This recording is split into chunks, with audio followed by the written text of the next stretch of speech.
Good morning, brothers and sisters.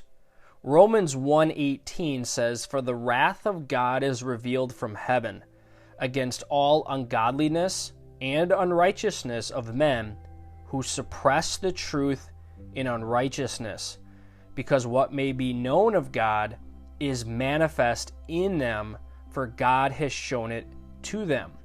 For since the creation of the world, his invisible attributes are clearly seen, being understood by the things that are made, even his eternal power and Godhead, so that they are without excuse.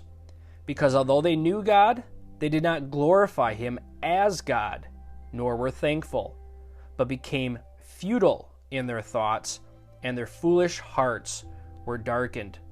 Now, regarding this scripture, I want to take you to this article, and I'm going to play a few sound bites from the Davos conference regarding Romans 1. And what we see here is the climate crisis has evolved into, quote, planetary safety and justice crises, and also a spirit crisis, according to a recent presentation at the World Economic Forum's annual meeting.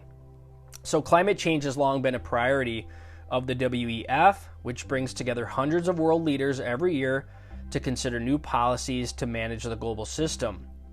But I want to play these two clips because this lines up perfectly with what Romans 1 says.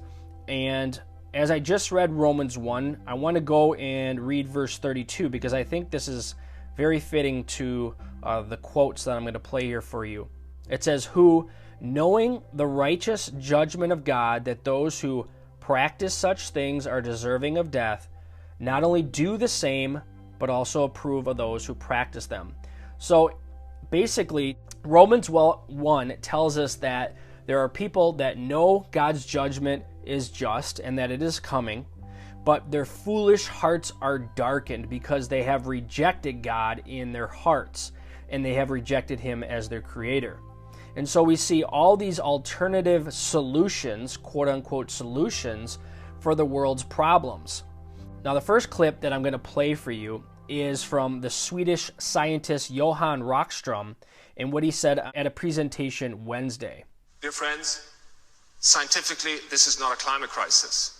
We are now facing something deeper. Mass extinction, air pollution, undermining ecosystem functions, really putting humanity's future at risk. This is a planetary crisis.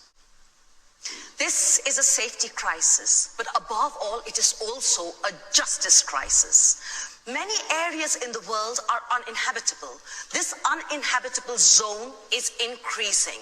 If we continue with our greenhouse gas emissions, then by 2070, as many as 3 billion people will live in uninhabitable zones. This next clip is from Fawn Sharp, the president of the National Congress of American Indians. And in it, she declared that the planetary safety and justice crisis is also a crisis of the spirit. Listen here.